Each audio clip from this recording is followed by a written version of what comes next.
have been released from all darkness and pain. The child and the man have gone beyond our world. They are forever, eternal, and everlasting. Ashes to ashes, dust to dust. Why are the innocent punished? Why the sacrifice? There aren't any promises. Nothing certain. Only that some get called, some get saved. She won't ever know the hardship and grief for those of us left behind. We commit these bodies to the void. What's up, everybody? Good morning. It is your boy Blockchain Joe with another episode of the Gerber channel. Okay, so came across an article today written about 13 hours ago. When I read it, it was about 60 minutes old. So I was up early this morning checking things out, checking the market, see what's going on. We all know that the market's bleeding to the point that it's almost dead. However, that could be a good thing depending on who you are. If you are a day trader, this is a good thing. If you are a holder, this is a good thing because you are holding your money. If you are a newbie and you are just speculating, to you the world is ending. But have no fear, no need to jump out any windows, no need to cut your throat, no need to sell all your holdings. This is just the cyclical life cycle of any market. Things go up, things come down. You know how to hold your position, you hold. If you're smart, like some people claim to be, you know what to do. Anyways, this article was interesting to me because everyone keeps asking Electroneum to get on these exchanges and to do all these different things. But as business owners, if you've ever had a business before or you've ever worked for someone that had a business, and I'm not talking a big corporation where you were actually privy to a lot of the behind the scenes goings on, you understand that not everything you do is just a rash move. There have to be calculated moves that are done in business. This article comes to you from news.bitcoin.com. I want you to listen very carefully to this article because this can explain a lot in terms of why you just don't jump on or jump into certain things. Sometimes you have to do your due diligence and research and check things out before you put your most prized possession in harm's way. And that's what I consider Electroneum to be, a prized possession. It is the holy grail of cryptocurrency altcoins, if you will. Now, a lot of you will not agree with me on that, but in my humble opinion, it is one of the best altcoins out there because you have a real team and real people behind it doing real things. Sure, there are a lot of mistakes happening behind the scenes. Some of them we will not be privy to, and some that we will be made privy to by other individuals who seek to harm the reputation of said holy grail altcoin. But nonetheless, believers will continue to hold strong and holders will continue to hold on for dear life. Now, Tether, it says, printed 1/3 of all USDT after receiving subpoenas.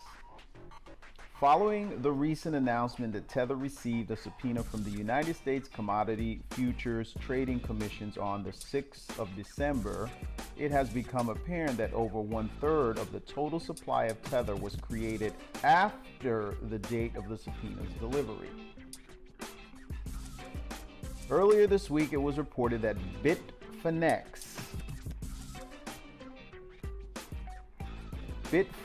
and Tether had been sent subpoenas by the United States Commodity Futures Trading Commission, the CFTC. On December 6, 2017, although future details pertaining to the subpoenas have not surfaced, the dramatic explosion in the number of USDT in circulation witnessed last year, despite Bitfinex and Tether's loss of banking partners in March, has long called into question the integrity and transparency of both companies.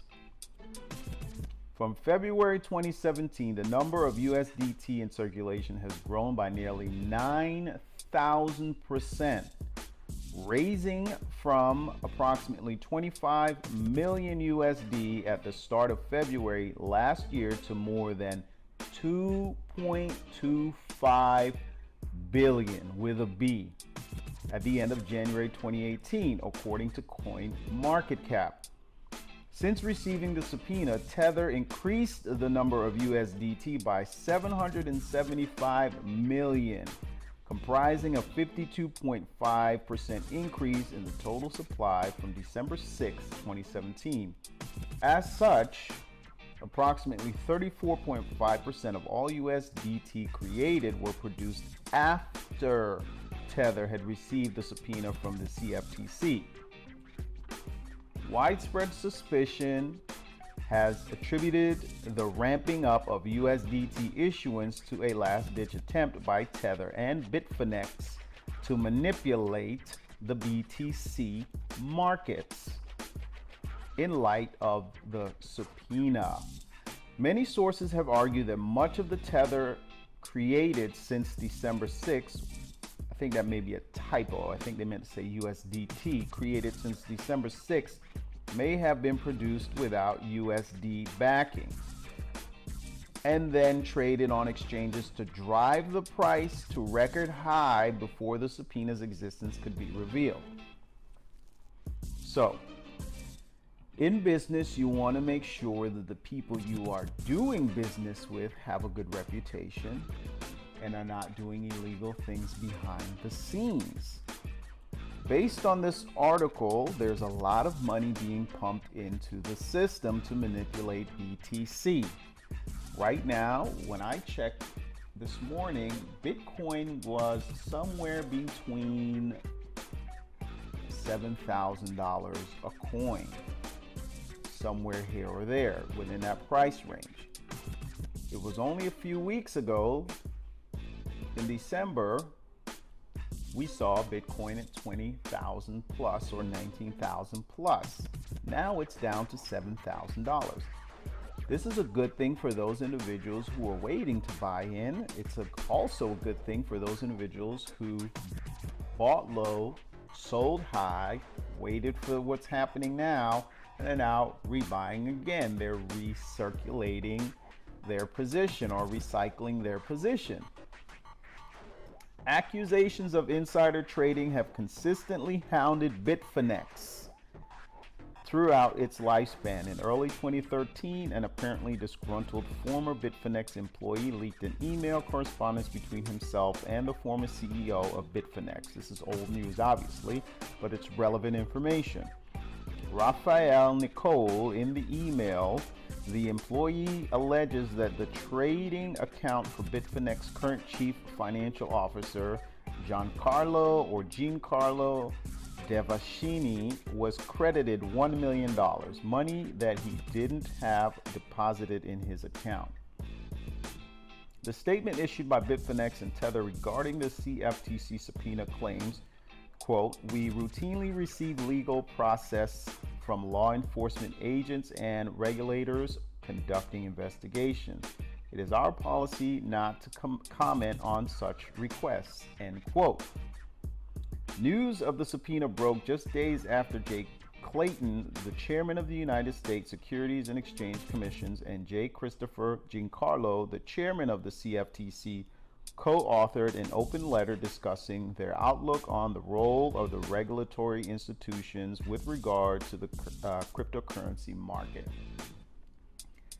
Cryptocurrency is supposed to be an unregulated, decentralized space where normal folks like you and I can do our business, conduct transactions, trade, do peer-to-peer transactions, and the like. However, we have individuals who are operating these exchanges and these places where our cryptocurrency is being sent and moved and stored, conducting illegal businesses. Now, if you want to maintain a decentralized, deregulated status, you cannot expect to maintain that kind of culture if you are doing things behind the scenes that are illegal and now attracting the attention of those people who you don't want to step in and regulate your business. So if cryptocurrency is going to stay decentralized, unregulated, without government interference, how do we expect it to do so if we continue to operate illegally behind the scenes? I don't know. I would like to see the true vision of Satoshi Nakamoto be maintained and realized at some point, but I don't think that that's going to happen if we, meaning those who control these exchanges, people who are taking this money, continue to behave badly behind the scenes. So, in the letter, it is asserted that following the launch of CBOE and CME's respective Bitcoin futures market, the CFTC gained oversight over the US Bitcoin futures market and access to data that can facilitate the detection and pursuit of bad actors in underlying spot markets. Again, if we expect to stay unregulated, decentralized in this space, we're going to have to start playing fairly. We're going to have to start playing properly, because the more bad news that comes out of this space, the more negative attention it's going to create.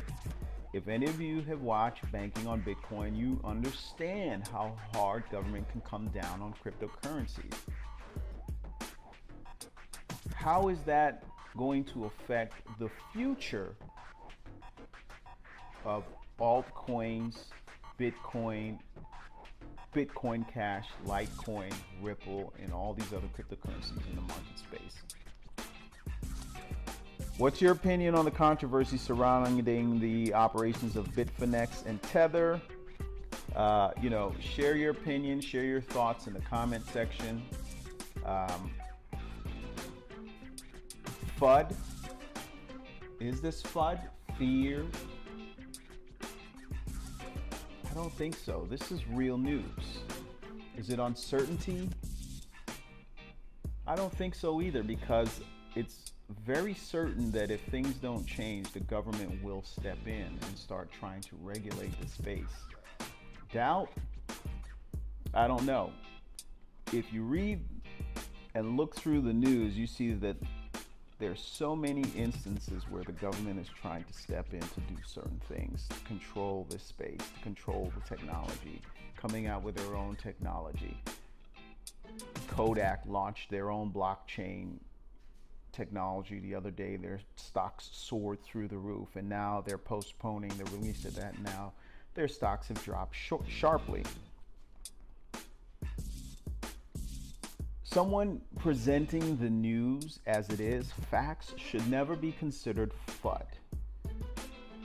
Because your reality and my reality are two different things. Your perception and my perception will be different. So if a person presents the facts, it should never be called FUD.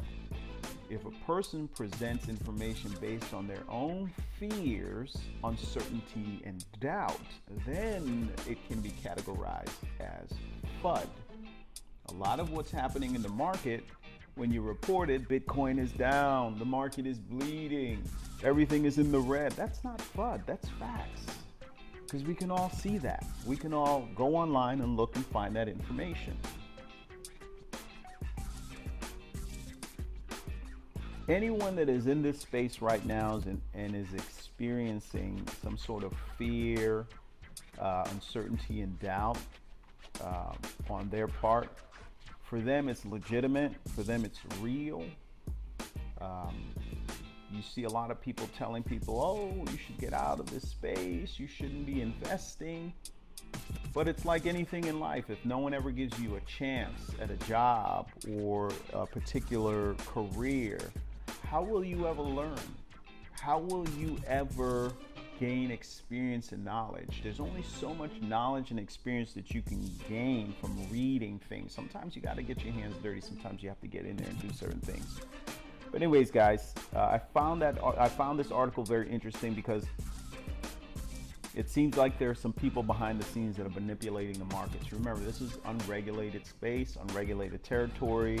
There's a lot of insider trading going on. There are a lot of whales. There are a lot of pump and dump groups that are manipulating the market. Now we see Bitcoin is at $7,000 to $8,000, depending on where it is right now. Let me know what you think. Do you think that people are manipulating the markets? Do you think that there is some insider trading going on behind the scenes? Let me know in the comments. This is your boy Blockchain Joe reporting the news. I'm out. Stay crypto, stay safe, people.